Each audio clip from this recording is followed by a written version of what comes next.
Welcome, everybody, to another FARR and Beyond podcast. I'm your co-host, Scott, with our other co-host, Micah. We got our black shirts on. We're doing the black shirt thing today. That's all I know. It's like we call that continuity in the film world. I'm feeling the man in black today. Yeah. And just a little bit of Johnny Cash today. I did a count. Someone asked, "Are you always wearing black shirts?" I said, I own 13 of them. Yeah. It's a good color. It's a good color. It goes with everything. You know what? It's one thing I don't have to think about. Yeah. Yeah. You got purple pants, black shirt. You got green pants, black shirt. You got blue pants, black shirt. Works with everything. I know what my kids ate for breakfast. It's on it. It's perfect. It's easy. Yeah. Yeah. I mean, I've got some colorful shirts and stuff, but I do. A lot of times I'm just not feeling colorful. It's not a bad feeling. The black is just such a classic look. But again, hey, thanks for joining us. And before we get into this, if you like the show, please subscribe, save it, share it with somebody. That's really important. Share it with somebody. We do our lives on Fridays. This is live right now. Mm-hmm. But I'm saying this is live right now. But if you're watching a recording, I'm going to be saying this is live right now, but it won't be. So I'm going to say live then. It was live then, but which is now. But later it won't be now. It'll be back then. It'll be then. It'll be before. Wait, it'll be. What if we cross the international date line? Oh, see, then we've already done the show. This is we've already done it. We're talking to ourselves in the future. We do our Friday afternoons, 2:00, and we do Monday nights. Every time we have a show, we replay it on Monday nights, so people get a chance to watch it if they want to watch it. But it's always available to you on the YouTube channels and everywhere else. And if you're not sure where to find us, go to soberlifeentertainment.com, and it'll take you to the YouTube channel. That being said, first of all, Micah, how you doing, man? Tell you what a week. What a week. It's been crazy. I think we were supposed to get together last week, and that didn't work out. I think people are working, training, this, that. We got folks that are coming up to the hub up in Palm Beach County. We actually had a nature disaster in Lake Worth last weekend. We had a flood, an actual legit flood that flooded out our hub. But rest assured, we're going to be back up and not swimming. We got the water out of there. Mitigation taken care of. They're literally digging up sidewalks and changing drainage and everything for the city. But that hub will be up and going early next week, if not Monday or Tuesday. We'll continue the work inside, but folks can come and access it. So stay tuned on that. And but also FARR news, FARR and Beyond. May 18th, mark your calendars. Barbecue coming up. Be watching your socials, be watching your emails, be watching your skywriters, your smoke signalers, your carrier pigeons.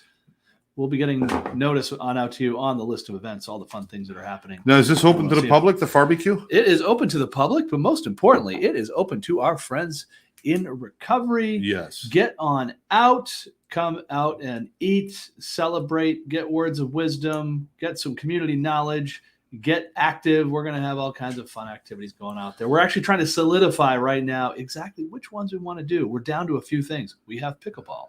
We have volleyball. We have kickball. We have other things. These are all suggestions that have come in. So if you have a suggestion, get it in there. You're going to have music there. Oh, we're going to have music.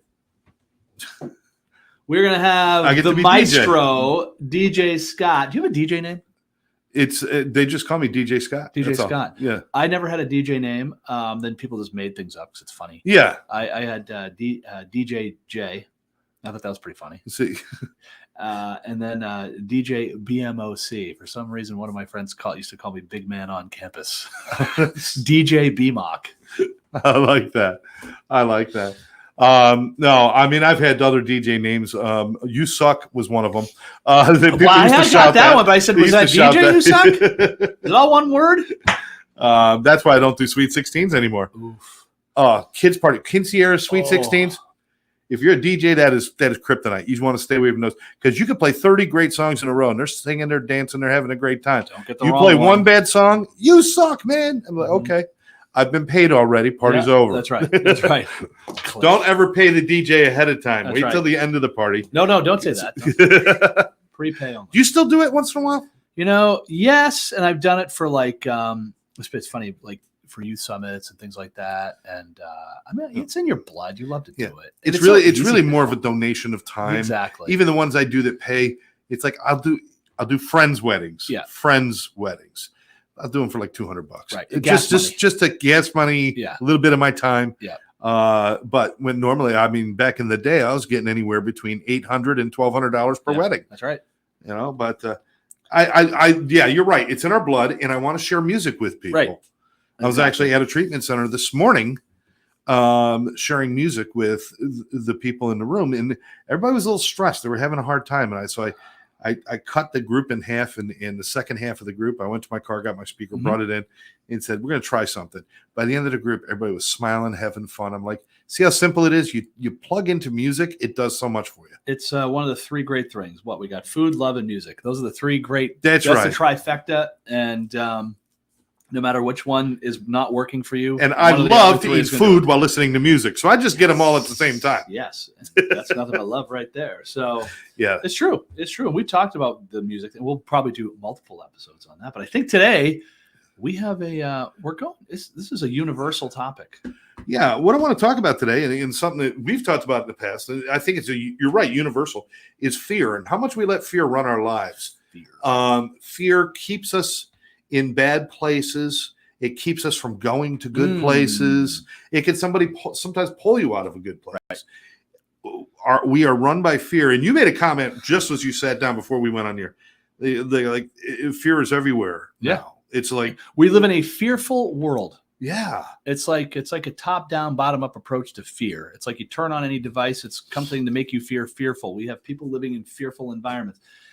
Not that that's a new thing. People you always get the sky is falling kind of thing. It's nothing new under the sun, but yeah, we have a lot of those. But how we approach it and how we allow it to really guide our decisions, guide our lives, and look. These are two fine gentlemen here. We're not therapists. We don't play one on TV, but we've been around the block a few times. I did play a doctor on TV once, but that was in an infomercial. Ooh. Yes. I brought a car back to life. I know. But you're absolutely right. And it's prominent in our school systems.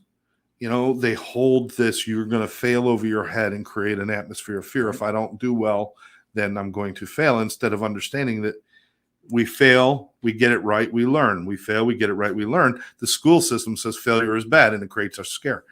Our politics right now, huge fear. Let me tell you what to be afraid of and who to blame, but nobody has an answer. Exactly. Or the fact that, hey, it's actually, some things aren't that bad, but we're going to tell you it otherwise. Yeah. Yeah. Let's think about the world we live in right now, and, really hats off to anybody who's struggling out there. Trust, we're here to find help. We're here to find support. And everybody's struggle is their own, and we want to support that. And we look at how, though, fear, anxiety, things like that can play into it. And then you turn on the TV and you see other places where, they don't have a house, a street, a neighborhood, because it's gone, or it's it's been taken over by some, we have lots of wars that are happening, and lots of areas of embattlement and political strife and what have you, and you see that, and you're feeling a certain way. Well, there's this fuel to the fire. So, yeah, and we see it every day is people struggling with addictions and mental health disorders, even getting better, even if they believe it's possible. It's such a fearful thing of the unknown. Yes.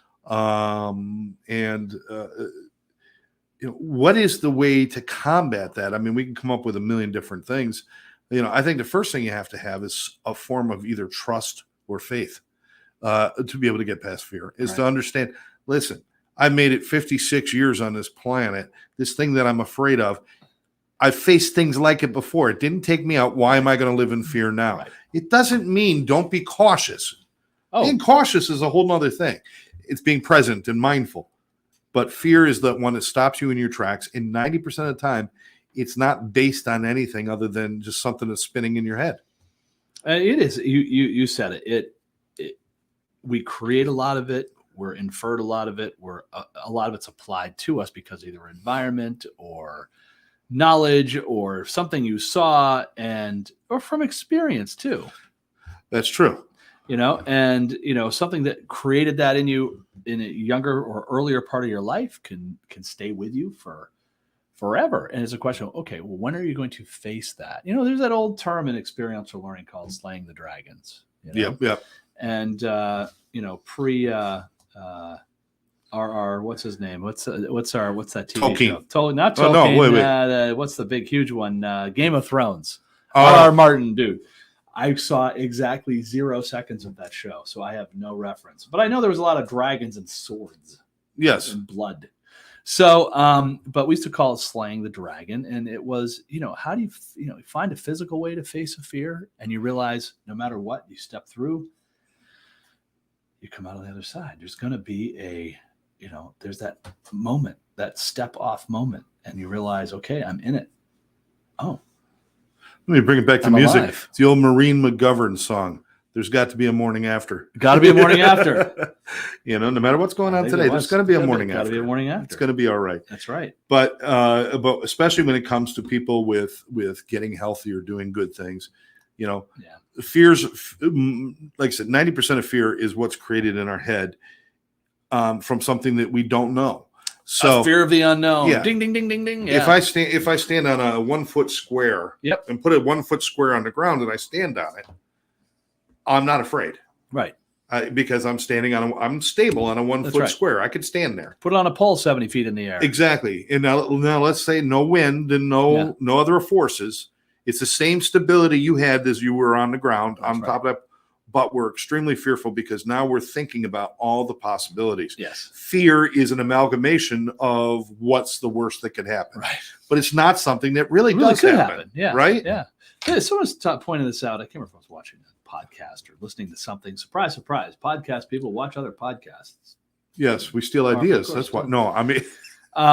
Or that's maybe it's like, did I see this? Did I dream it? But no, it reminded me of something too. And they were talking about, as we ratchet safety up, right? Say like we've added safety to take away fear and all, but have we added too much safety? I know what it was. And I'll shout out to the great Adam Carolla. That's who was discussing this. And I thought it was a really good point was that, you look back in the day of those pictures, it was steel workers, right? Walking along beams, eating lunch, no safety harness. So we're talking hundreds of feet in the air. Right. And then they said, well, probably we should have a tether on that. Right. Not that it may have, who knows? I don't know the statistics of how many people have been plummeting off those things, but you hear about these building jobs. It's like, and surprisingly, only not that many people, Yeah.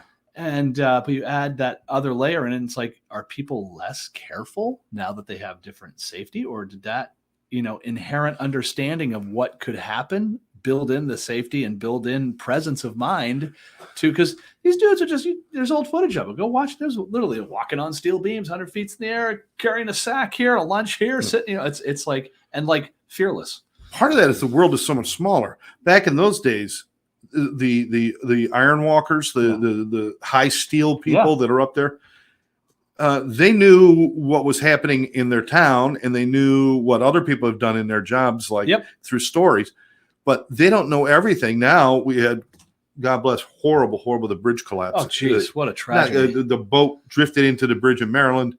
It went down, still 6 people missing, presumed dead now. Yeah. And they were workers. So speaking of iron workers, they were doing work on the bridge. But that happened. We knew about it in minutes. Oh, we actually saw it. Yeah. Because they got video of it. That's right. So we create this higher level of fear with this more access to information. Mm-hmm. I never would have thought about getting bit by a shark until now I'm in a place where every time somebody has a shark come close to them, they could be in California, they could be in Hawaii, they could be in Australia, they could be somewhere else. And I hear about it within minutes. And all of a sudden it assigns, so too much knowledge can sometimes create fear. Sure. Oh, by the way, watch this. Hey, everybody out there, we're in South Florida. Who here likes to go to the beach? I get this question a lot. Are there sharks out in the water when you guys go to the beach? Here's the answer. If you're swimming in Florida, you're next to sharks. There you go. But the good news is they really aren't that interested in you. Much like the alligators. If they were, it would be every day, death after death after death.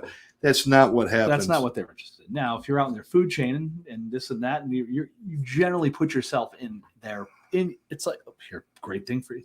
Don't put yourself in the position to create that opportunity. Right. Like if you're not really like heights and your balance is a little off, being a high steel worker is not your best occupation. That's right. But they have the confidence. They do. Like I said, I could stand. You could put one of those beams because those beams are about 12 inches across. That's right. Very solid. Put one of those on the floor. I could walk back and forth on that all day long. It's not even like a balance beam. It's all the room I need to walk, and I'm stable. They just have the confidence of knowing that if I walk on top of this beam, I'm as stable as if I'm on the ground. That's right.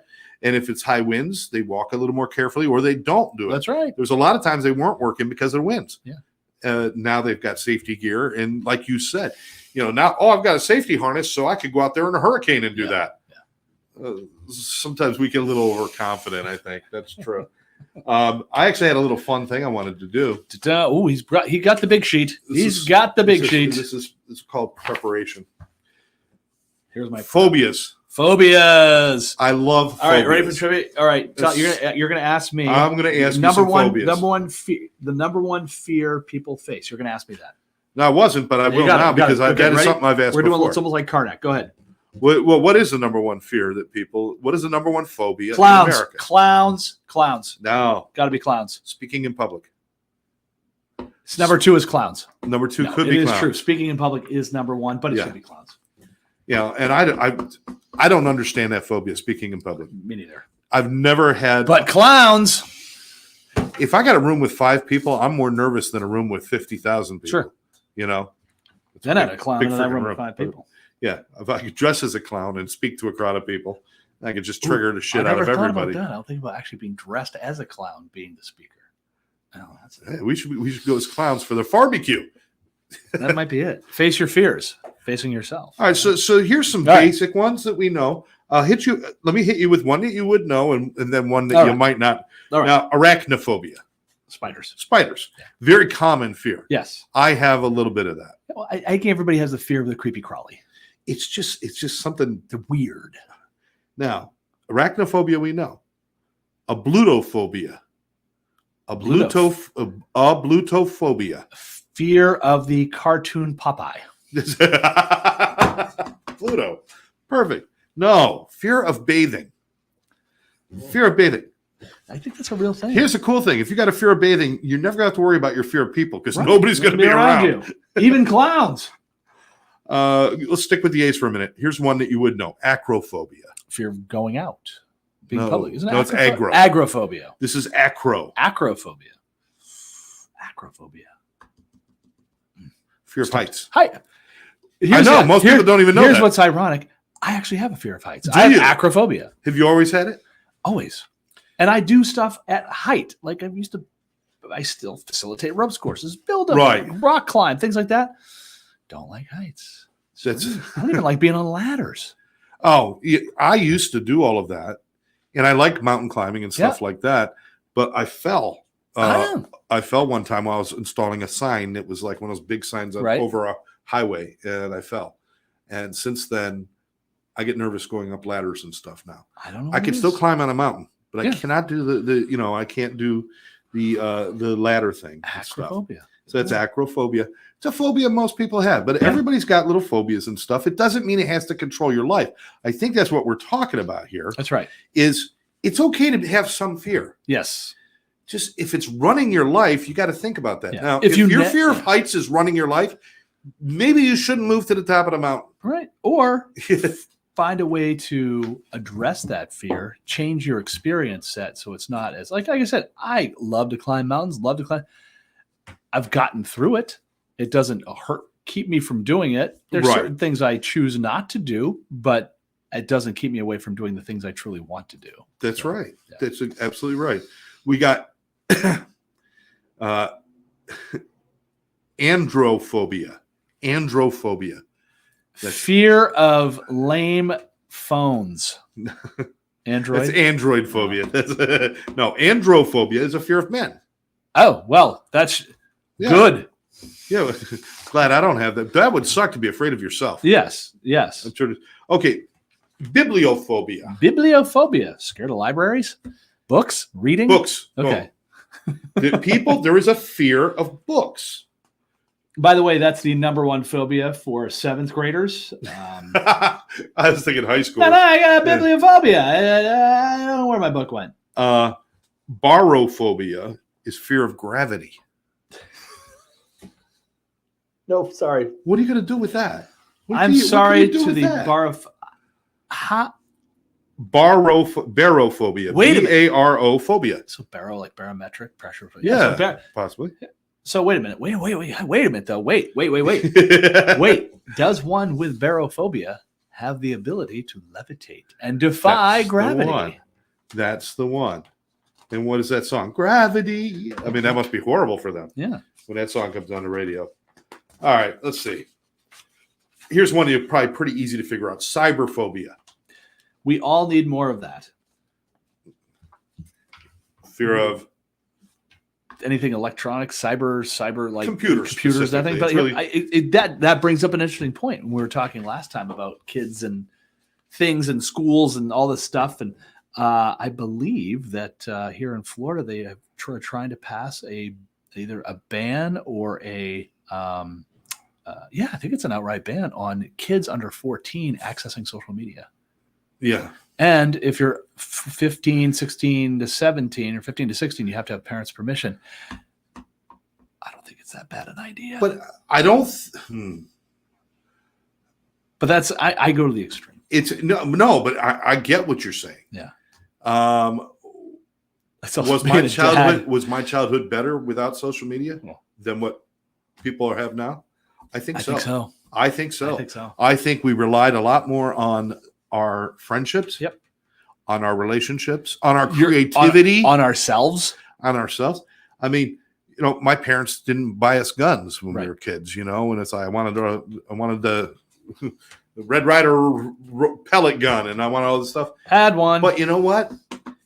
We lived in a neighborhood. There was woods there, right? And me and my friends go out into the woods. We play Army every day, and all we needed was a pine cone, right, for grenades, and a stick for a gun. And you went and played guns. And it was actually for hours. What do you want to do? Let's go play guns. Yeah. It's awesome. Yeah, it was the Cowboys. It wasn't anything other than let's try to sneak up on each other, get each other. That's right. It's like tag. Yeah. And now they got laser tag. Well, laser tag was a cute, which is cool. And they got paintball wars and things like that. Well, think of what's the. But we did all of that without our any of that technology. That's right. We did all of that without the technology. Shout out to my Uncle John who made me my own handmade wooden machine gun. Oh, that is so cool. Painted black because there's a toy one of it. And he's like, this is that kind of guy. I can make that. And about 3 weeks later, I had a beautiful wooden version of it. Absolutely. I love that. So the fear of clowns you were talking about is coulrophobia. Coulrophobia? It's COULRO. COU. Cool. Coulrophobia or something like that. That's fear of clowns? Yeah, that's fear of clowns. Okay, so let's slide that up the list to number 1 or 2. That should be 1 or 2. Absolutely. Cacophobia. I like that one. CACO. Cacophobia. Cacophobia. I don't know. Fear of ugly people. I'm sorry. This is just funny. I mean, apparently, who's the judge? Yeah, exactly. Is it the clown? What is it? I've seen beautiful women cry ugly. You ever seen a beautiful person cry ugly? That's a term, right? I cry ugly. Yeah. So if I got cacophobia, I'm in love with you. You cry and I run screaming. Well, at least you know how to figure out your diagnosis. That's not really looking at the root cause of that relationship, but hey. Oh my goodness. These are so funny. Claustrophobia is a big one. Actually, I got a touch of that. I'm better now. I'm not, as long as I got space where I'm not being touched. Yeah. But if I got space where it's touching me, I don't like that. Like, I got a friend who's an underwater, one of those deep water welders, and describes the sort of the job. It's like, you go down about 300 foot, mixed gas, and you're like in a tube like this, and you got a mask, you're breathing mixed gas. It's like, so you're 300 feet down and basically a cement, pitch black, water-filled. I'm sorry, what was the purpose of this? Well, they fix the oil rigs. I mean, they get paid a lot of money. I mean, it's worth the dough. I mean, gosh. Fear of heights. When I worked for the radio station, I was a general manager of our radio TV station. We had radio towers. Sure, those things are monstrous. And we had to have people climb to change the lights at the top. Yep. They don't do it with little helicopters and different things. You climb. And it's a good 2.5 hour climb to get to the top. Yeah, it's exhausting. And they get up, and I had to be there, So I brought some sandwiches. Yep. And I brought, and I pulled my truck up kind of backwards, put a lawn chair in the back of my truck. And I'm looking up at the towers. He's climbing.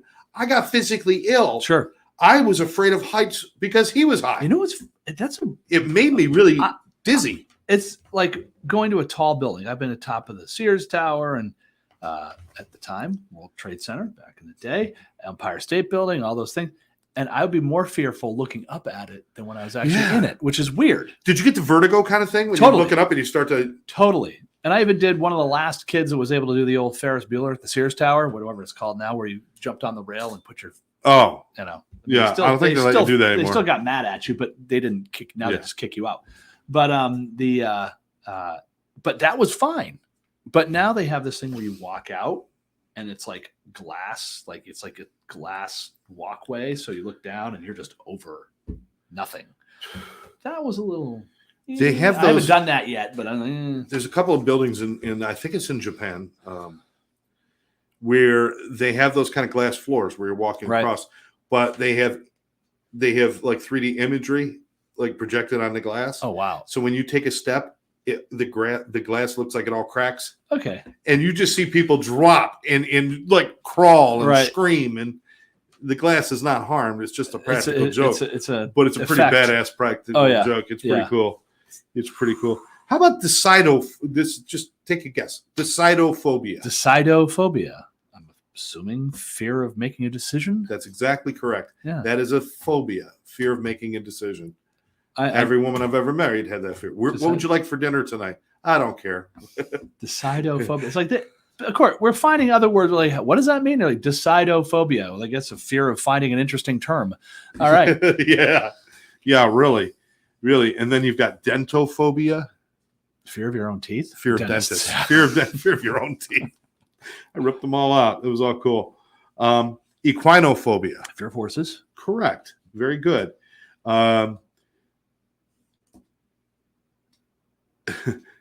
Ephebiphobia.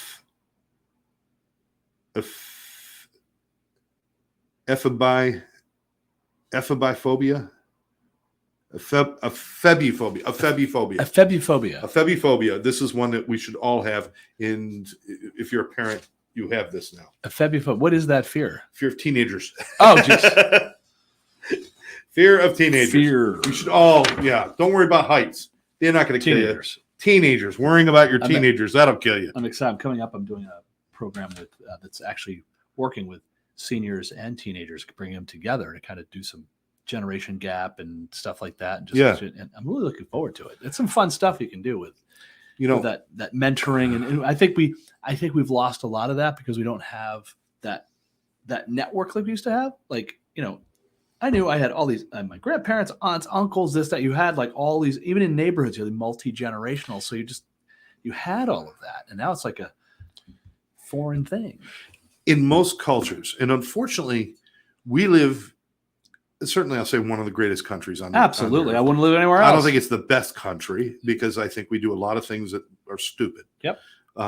We don't take care of our elderly as well as we should. We don't take care of our veterans. Nope. We don't do a lot of things. Nope. We don't take care of our when COVID hit, each average family got $2,400 over a 2-year period. Yeah. Whereas in like France and Canada and other places, they were getting $600, $700, $800 a week. Yeah. So what are you going to do with $2,400 over a 2-year period? Yeah. What are you going to do with that? It doesn't help. So anyway, buy a lot of crypto. Yeah. But what's really missing from us, because we're so multicultural, right, is any kind of common culture. Sure. And what most cultures have that make them so special is the trading of information between generations. That's right. It's the sharing of that information. We don't do that. Well, I sat and listened to my grandfather for hours. Right. He told me about World War II. He told me about what he went through. He told me about all these things. And I would sit and listen to him for hours. I learned more from him than I've learned from any book or anything else.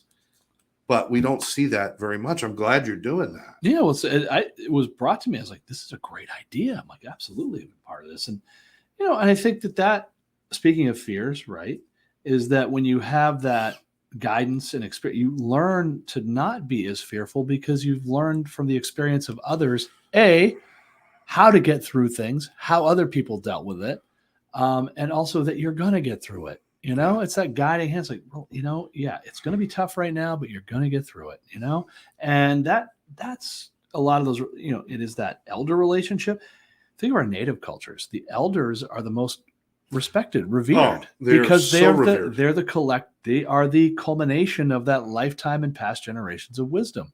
Their job is to pass that on. But I think part of that is that we don't, when we have a very transient, society. I mean, look, I live 1,800 miles away from my parents. They're amazing people, love them to death. I don't see them nearly enough. So, I'm not still getting that and like I say, what do we usually do with our folks that are most in need? We warehouse them. We send them away. And it's part of our throwaway culture. Yeah. Back in the day, your radio broke. You took it to a radio guy to fix it. Yeah. Your TV broke. You took it to fix it. People took care of stuff, or they fixed things, or they did things like that. Now it's a throwaway society. Right. I'm going to spend $1,000 on this 75-inch TV for my wall. Yep. And it goes bad, and I just don't even think about it. I just take it, throw it away, buy another one. Right. Or even if you send it back and they send you another one, they'll throw that one away because it's not worth it. They're not worth anything. It's a throwaway culture that has now transcended things, and it is now including people. Sure. You're no longer of use to me. This is where we see problems with our veterans. Mm-hmm. Right. And I love the United States. I love the military, but there's a hole. Yep. That hole is, once you're done with us, we're kind of done with you. Now, we'll give you VA benefits. We'll give you that. But we're not putting the effort into it. The Veterans Administration should be the greatest healthcare system on the planet. Absolutely. And it's not. Right. It's not. John Hopkins, which is all a profit. That's right. They get more money, they get more attention, and more everything else. These are taking care of our greatest assets, the people who served in our military. Well, you said, should they have the best healthcare system in the world? They should have the best any other system in the world. You're willing to put your life on the line for everybody else's lives and this way of life. That's a golden ticket, gang. I'm sorry. That is and it should be. And anybody that steps into that breach, and there's going to have, and I probably, this is sounding a little too political here, but when it comes to veterans, it's a non-starter. It is, or I should say, it really is. It should not even be a question, and it should also lead. It should lead how others are doing and how others are conducted. Like you said, that should be the best. It should be the model of healthcare for the rest of the country, is how we treat our veterans. And it's like the same with our elderly. It's like, we have to look at that. What a bunch of collective wisdom. Now we're living a lot longer than we used to. Yeah. So that last, probably generally for most people, that last bit is really infirmed care and things. It's very intensive and it is very expensive. So I understand. And it's understandable. If it is medical care. Yeah. That's one thing. Then it's a hospital type atmosphere. That's right. But it should be quality care. That's right. But why But even with assisted livings where people are not necessarily medical, but it's just because of their age and everything else, it's you made the right term, warehousing. We're warehousing people. That's right. We're saying, listen, Grandpa Joe, he's getting to be a pain in the ass. Let's go put him in the home. That's right. And it's a warehouse. That's right. You may as well just go to a one of those places where you store your shit. Yeah. Storage. U store. Yeah. And just book a storage room and put Grandpa in there. Here's the thing, though. Well, let's think about, speaking of that throwaway society, and we know we've talked about homelessness here on this podcast before, and not in deep, but we touch on it. But look at a high proportion of homeless or veterans. Yeah. We're seeing an alarming rate of seniors finding themselves in homelessness. Yeah. obviously we've had folks certainly with heavier and high behavioral health needs in that space also. But think of that entire group. Talk about a throwaway. Let's find a way to either warehouse and camp, segregate this. That's what they're all people. They all have stories. That's right. They all can think of the veterans. All those veterans that are homeless, they served. Yeah. And with the added either injury or behavioral health, that was created because of the job they did for us. So, we got it's I've got nothing but mad respect for any military veteran, anybody who serves in the military at all in any capacity, because there's a lot of capacities that aren't about blood in the mud. Sometimes it's about clerical work or something. I don't care what it still serves. That's right. And by the way, if you don't have all that, the guys in the blood in the mud can't do their job. Yeah, exactly. And then the elderly certainly. And we're all getting old. I mean, we're in a better shape than a lot of other countries, but a lot of other countries are aging quickly. With the resources the United States has, why do we have a homeless person? There should not be a homeless person out there unless I'm going to say there are some people that choose that freedom lifestyle.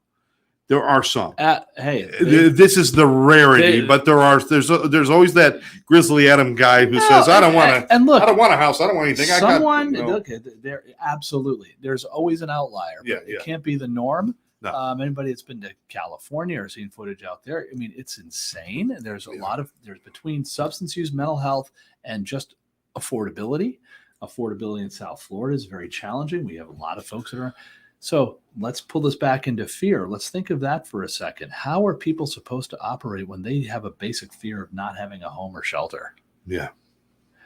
When you have a fear of getting sick because you can't afford health care. Right. When you're fearful of losing your job because AI is taking over and jobs are being lost. Yeah. We are in a fearful time. You're absolutely right, Micah. And we throw things away. I would like to think that we're making progress in dealing with addictions, mental health, and alcoholism. But the truth is that in some ways we're even going backwards with it. Right. More and more people are dying, and somehow somebody determined that it's an acceptable number that dies, and it's not. It should not be. Well, and I was just having this conversation. Some fine colleagues of mine, great guys that work in this space, and we were discussing that. I believe it was a hot mic moment, and this isn't a knock on our insurance providers like that. They should be understanding how we can do this a lot better. But that it's almost like, what was it, a self-managing problem? Well, if we don't treat people and we don't pay for those services, eventually they'll just die. Yeah. The cheapest care around, not alive. What? We have seen this time and time again with insurance companies. Yeah. If somebody is terminally ill, they will delay certain things, gambling on the fact that they'll pass before they get a settlement or something. Or there's a lot of that stuff that goes on. But this becomes a cultural thing. That's right. Big reason we have so much fear is because we're all so alone. Yes. We are all so alone. I mean, even listen, you're my bud and everything, and you and I got lots of friends and different things. But in a sense, I'm still sitting there thinking, like, if I can't pay my mortgage, right, I'm alone. Right. If I get sick, I'm alone. If this happens, I'm alone. Because we've created, it used to be, we had a village to raise a child. Sure. Remember that old thing? That's right. It takes a village to raise a child. Everybody in the neighborhood knew me. Yeah. And they all had carte blanche, my mom, my dad. If he's a mess, beat the shit out of him, we give you permission. That's right. We had some, I didn't mess up in front of Mrs. Johnson's house because she could throw a shoe like Batman throws a batarang, man. Just catch you in the back. If she hits you with a high heel, you could die. It'll stick. That was a hunted. That shoe didn't come back. That was a weapon. That one stuck. But it used to be a different world where our worship centers, our churches, were community centers. Absolutely. Where people gathered, and when somebody, God bless, somebody passed away or something, you had more tuna casserole at your door than you could shake a stick at. I think churches invented casseroles. They must have. Or it was my Aunt Jean. If you can't cook. One of the two. It was either church or my Aunt Jean, 300 years old now. God love Aunt Jean. But the casserole. Maybe look, this is it. I think we found the answer. I think it was in the Bible. It said, "Thou shalt combine pasta with canned meat, and you have a meal." Meat, but I that's think, called a casserole. I think we figured out I think we have the answer. What's the answer? We got to start making casseroles again. Casseroles bring people together. Potluck, right? Right. Anybody can make one, or at least you can find a really cool mom that is going to probably wear some polyester and a beehive hairdo, but which is going to be amazing. Absolutely, like, that's your favorite mom growing up. And bring back the cars of those days, as long as you're going to be cool about it. Bring it all. Bring back those old cars. We're not saying a lot of the new stuff. Don't trade that in. Well, I love the new stuff, but you start having casseroles, and this is actually serious. I'm being silly, but I'm also going to be really serious. When I have confidence, and I do a lot of work, and we talk to a lot of folks who live in recovery, right? And coming into it, they're getting into housing. It's like, this is, if you think of like the recovery residents, and if you instill in it and you encourage it, those protective factors, finding positive adults, finding a peer group, finding those things, finding a sense of community, you can create that environment in that recovery residence. And also, why were casseroles so popular? Because you could do it with anything. It stretched the dollar, and you could feed a lot of people. And it was fun. And it was almost meant to be shared. You have to. Because you make a portion. It's the perfect dish to bring to somebody. You bring somewhere and you bring it together. And if you think about that, and you have a residence and people are working, it's like, hey, this dude knows how to make the best whatever casserole. You make it in the morning, you throw it in the fridge, everybody has a chance to eat it, or you sit down together and eat it. Yeah, the sit down, the family, every Sunday, we're eating dinner together. Yeah. We used to eat every night when I was little, when we could do that. That was good. Yeah, I mean, eventually, everybody's going 300 directions, but now we're all going 300 directions. It's very difficult to. And if we don't take time to breathe and slow down a little bit, what you'll find is if you can sit still sometimes and be with your tribe, if you will, right. A lot of the fears that people live under, you'll realize aren't that big a deal. You're connected. Because you're connected. You feel like you're a part of. The minute you separate somebody, everything becomes anxiety. Right. And we're separate from each other. Yeah. We're separate. These goddamn things, the phones, they're supposed to bring us all together. It brought us further apart. Completely. It brought us further apart. We don't know how to talk to people anymore. We don't know how to. Everybody's, and it's that buried in it. I mean, and look, I love it. I listen to cool things all the time. See cool things all the time, but I do realize, and I think I brought this up last time, when I'm literally going down, I have my daughter on the bike, zipping down the road before school, and all the middle school kids out there, and nobody was talking to each other. No one was throwing a football. No one was in a fight. No one was all the fun things, right? And the guys and girls weren't talking to each other. And everybody was either sitting on the ground or up against a tree or on a wall, and they were this. I was like, wow. Being social. Okay, this is so different about this. Gotta do something about this. But I think we're gonna put the casserole truck out there and bring people together. Casseroles, bring back Sanka and coffee cake. Don't bring back the Sanka. Coffee cake never goes out of style. Never goes out of style. But there's a comedian that talks about that. It's like Sanka. used to have everybody's like, what is Sanka? It's not an app for your phone, it's a coffee. Used to Sanka crystals. Folgers crystals. Folgers crystals. Sanka was like a step down from Folgers crystals. Yeah. All it does is you put the coffee in, you pour hot water, and it makes coffee.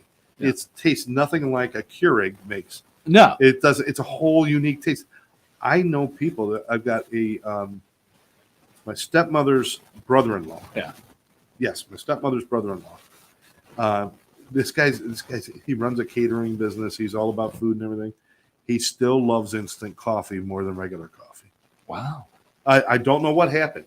It's like everything in his body, brain, and taste buds move forward in life except for that one thing. I wanted to sell boats and wound up doing that as a kid because of the Taster's Choice ads on TV. I looked like it was the Marlboro man that obviously wasn't smoking anymore. So he was drinking. He's sailing around the world on his boat. He's got the slicker and the mustache. This is the 70s. So, he looked like a 70s dude on a sailboat. And Taster's Choice. You could have. I was like Tempest. And here he is with the clear, and it's a globe, like a clear glass globe. Yeah. That was their thing. You could buy them. They could I think you send in UPC symbols and you get one. Anyways, you like anything else, wait 6 to 8 weeks, right? And but you can have instant coffee. And there he is on the boat, jam it down. I love that. I love that. When you're 6 and you don't know what coffee is, you're like, but I want that. It's cool. So the only way this changes is it changes one person at a time. Oh, yeah.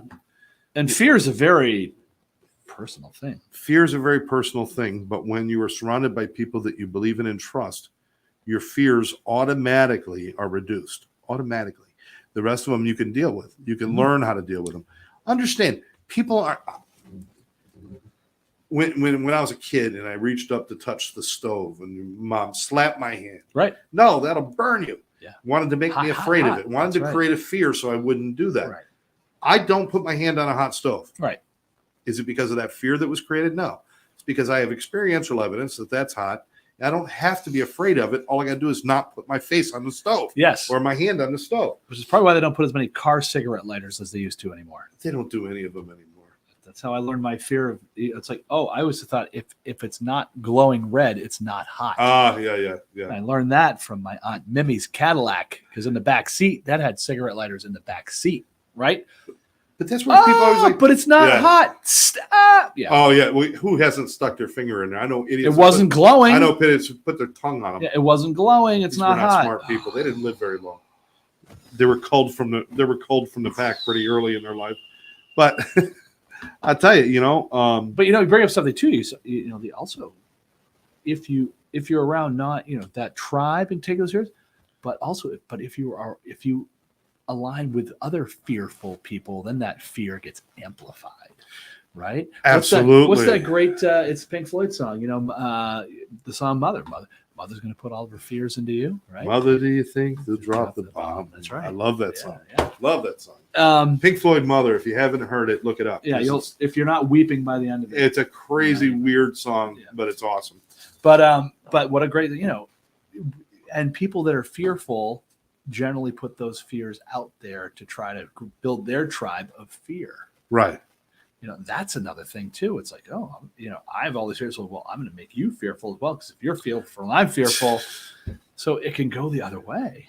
And I just want to address one last thing. I would like to do a couple more of these. Sure. We got about 12 minutes Woo! left. But we got to talk a couple things. But I suppose some people are like, well, some fears are healthy. No, common sense is healthy. Right. What keeps me from stepping off the building when I'm 30 stories up is not fear of what keeps me from stepping off is common sense. Yeah. If you step off, you're going to hurt yourself. Right. So creating avenues where you say, oh, some fear is good. No, common sense is good. Yeah. Logical is thinking is good. Being thoughtful, being intentional, being mindful is good. Fear is simply fear. Yeah. And fear does not have ration. It may sometimes align with something irrational. Yeah. But most of the time, it's just all over. It's wherever it wants to go. Fear, it just runs you into the ground. Yeah. Microphobia. I like that one. Microphobia. Fear of being tiny? Fear of small things. Okay. Could be anything. I got a sister-in-law, my brother's wife, who has a fear of short people, little people. Just scared. Like if one comes in the room, she freaks out. I don't know what that's all about. I don't get that. Yes. Necrophobia. Yeah. Fear of death. Fear of death or dead things. Dead things. Nomophobia. Nomo. Nomophobia. You're cured. No. Fear of being without your phone. There's a new one. That's new. Nomophobia. Nomophobia. It's when people panic when they leave their cell phone at home, when they don't have their phone with, or if they lose a signal and it's not working. And people actually have panic attacks. They're so attached. I am going to say this straight up. Be it. Do it. Own it. Own it. It's happened to me. Where's my phone? Why? Because we think we have first irrational thought, which is quasi-rational, is like everything we're so dependent now. Every contact, every bank accounts, this, that, everything. All the pictures you have of everything in your life, everything is on that phone. even though we all pay a lot of money every month to have that stuff backed up and we don't even realize it, you think that we think our life, that's why they've won. Because we think that our lives are that phone. They've created the idea that this is our tether to the world. Yes, this is your identity. And if you don't have this, you are disconnected from the world. No, you're not. Right. You're more connected to yourself, which scares the shit out of some people. Oh, wait. Watch this. Speaking of that, where's my phone? There it is. I was like, wait, here, check this out. I wish you had left it in the car. I would have loved to have seen it. I would have had a free. Stop the show. Stop the show. I'm going to hit my phone. But here's the thing. Here's the sitting on the table. Are you ready? You know what is the only thing that's keeping us from being a cyborg? Get a rubber band. Yeah. You're a cyborg. You're right. You're right. We're handheld cyborgs at this point. I do purposefully, if I'm going to the store and I'm going to be out of the house for an hour or two, I will purposely leave the phone at home. Mm-hmm. I will go just to be unplugged, even for that hour. Yeah. And then to look around the store while I'm shopping.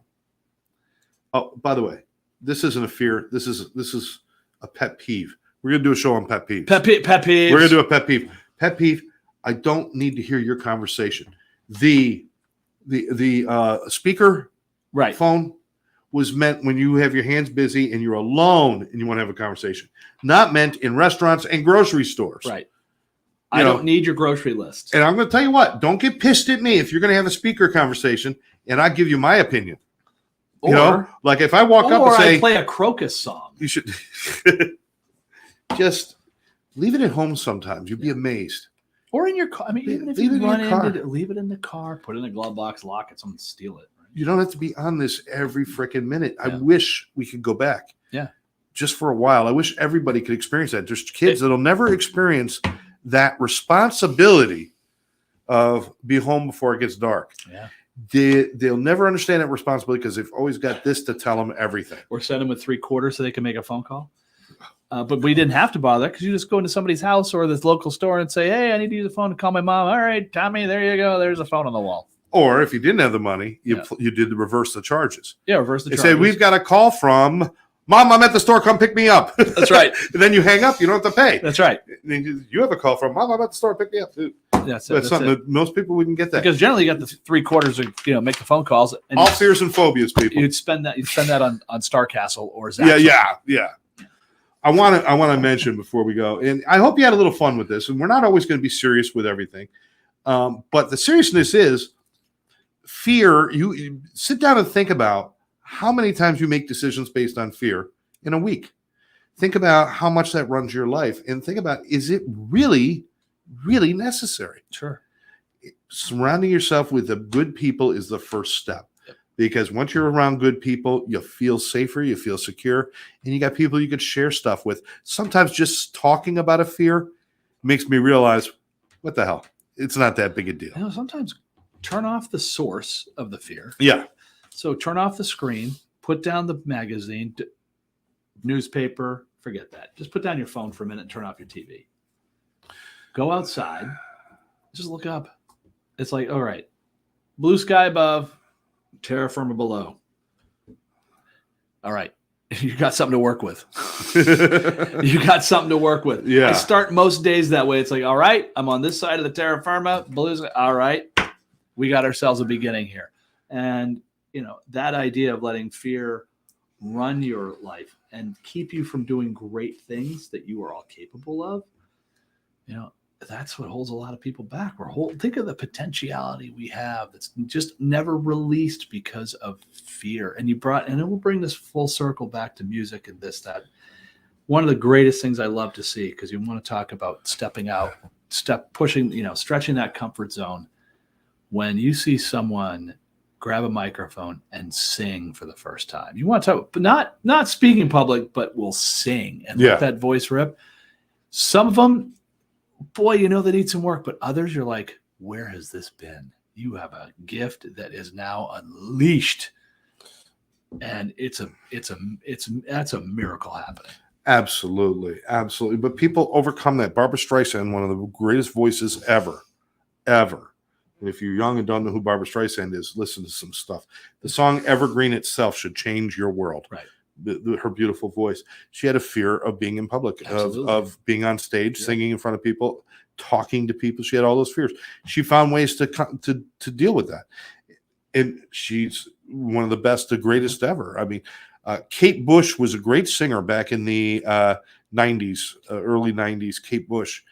She sang with Peter Gabriel on the song Don't Give Up. That's right. What a beautiful voice. Yeah. Never made it huge. A lot of people know it now because I guess the music was in Stranger Things. Song. Yeah, she's like Running Up the Hill. That's right. And now it's like a worldwide smash.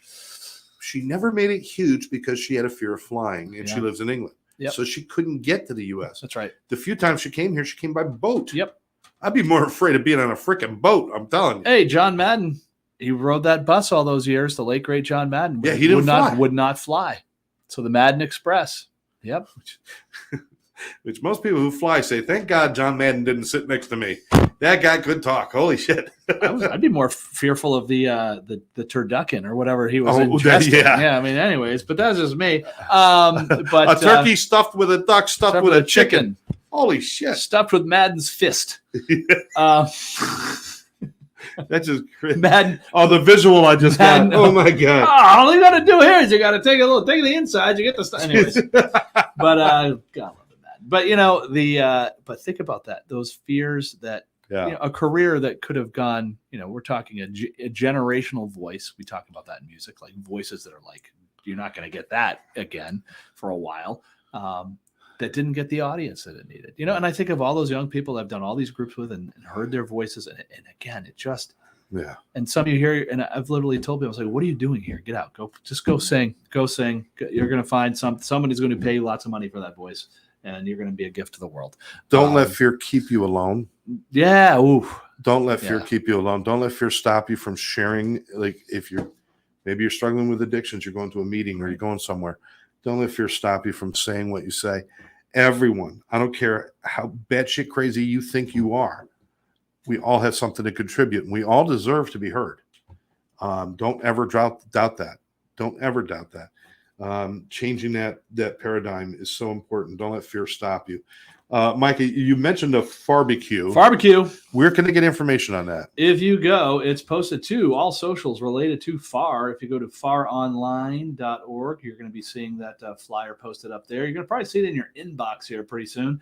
But also, you'll be seeing communications coming out on a weekly basis, which is the way we do things now. That's how things are done now. You got to do multiple hits on that. We're going to be at the barbecue. Scott's going to be making tunes happen. We're also going to be doing some remote podcast stuff, so look on the lookout. We could be pulling you in for a little interview and having some fun right here on FARR and Beyond as we go quasi-live. Yes. Recorded live at the barbecue on the 18th. So we look forward to having you be a part of that. So be on the lookout. We're actually going to do old school too, poster slamming. If you are living in a recovery residence, we're going to be getting with your house managers and this and that. And we're talking like paper posters right on the bulletin board. Tell your friends, get out there. It's about making connection. What's the ultimate goal of the barbecue? Connection. What's the opposite of addiction? No, not recovery. That's a great outcome, but it's connection. That's right. It's connection. That's right. Don't let fear keep you isolated from things like this. Try it.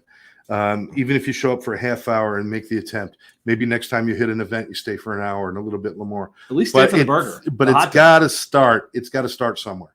And it doesn't start sitting and waiting for somebody to make you better. It starts by you doing something. Yeah. So don't let the fear get to you. And if you show up, I guarantee if you walk over and find somebody standing by themselves and you tell them, I almost didn't come here. I'm so afraid of meeting people and doing things. And they'll probably say, me too. And that's why I'm standing here. You never know. You build a tribe. That's right. And by the way, if you go to the barbecue and you're like, I don't know anybody, you come up to one of these two yo-yos right here. You're starting your tribe right there. But we might put a camera on you. That's be afraid. Don't be afraid. And if we're dressed as clowns, go the other way. We'll find someone else for you to tribe with. That's all the time we got. I mean, Jesus, can you believe an hour went by? It always does, like a flash. It does. And hopefully you guys got something out of the show. I know not a lot of comments today, but, we're hitting a Friday before Easter. We've usually been at 11, too. Yeah. So we're at 2, different times. And unfortunately, 2 o'clock is what I have to do because I teach in the mornings now. But we also have the replay on Monday. And I don't care if you're watching it live or not. leave a comment, even if you're watching a replay. Leave a comment because we see those comments. If you want to join us on the show, let us know. Reach out to Micah, reach out to myself. If you know us, if you don't know us, then certainly just put a comment and ask us to reach out to you, and we will.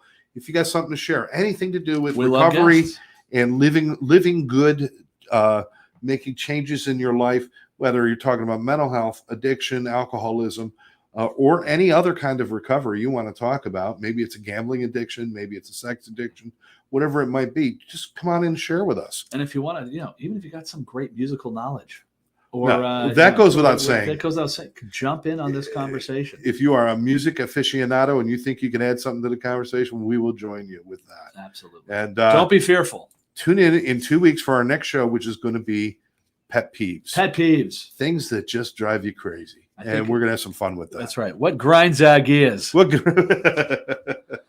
who try to talk with accents who don't actually have a good one. So that's one of mine right there. Yeah, exactly. I could do a Maine accent. Does Maine have an accent? Oh, but this way, you see it badly in most Stephen King movies. Oh, yeah. Because they try to do it. It doesn't work. You can't tell, though, because the whole cast, everything he's ever done is about Maine. That's right. Apparently, don't go to Maine. That's Stephen King's haunted state. All those places he talks about are actually 90% real places.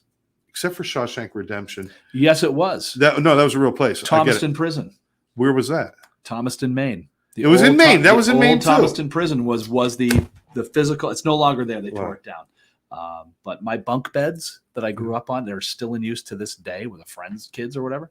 Those were made in the prison store of Thomaston Prison. I have Shawshank bunk beds. Morgan Freeman made your bed. Morgan Freeman and Tim Robbins did the accounting. That is so cool.